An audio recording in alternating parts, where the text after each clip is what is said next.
Martir. Ano nga ba ang pagiging martir? Baka higit kaysa bihira, mali ang ating pananaw sa pagiging martir. Sasabihin pa sa komento, martir na asawa, natitiis ang asawa sa pangaliwa at sa pananakit sa kanya. Yun ba ang martir?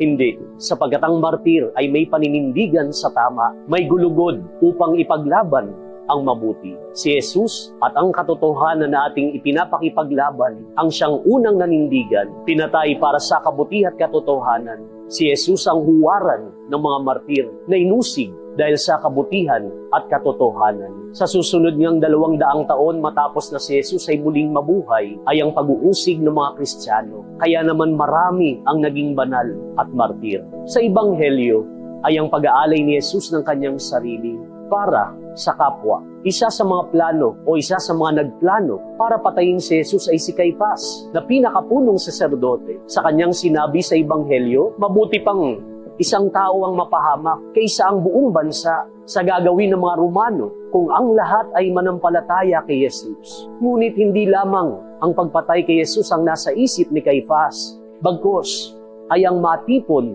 ang mga nagkakawatak-watak na mga anak ng Diyos sa magiging pag-aalay ng buhay ni Jesus. Maaari itong tawaging vicarious suffering. Ito'y pag-aalay ng sarili para sa kapwa umiiral. Sa panahon ngayon at kasalukuyan na kalakaran, kaya ba nating manindigan para kay Jesus? Kaya ba nating ipaglaban ang kabutihan, ang katotohanan? Ang pagiging martir ay paglaban sa sinasabing kultura ng kamatayan ng mundo sa kasalukuyan. Dahil sa laganap na kasamaan, tayo nang manatili kay Kristo. Amen. Martir, isang salita, sapagat ang sandigan natin ay ang kanyang salita.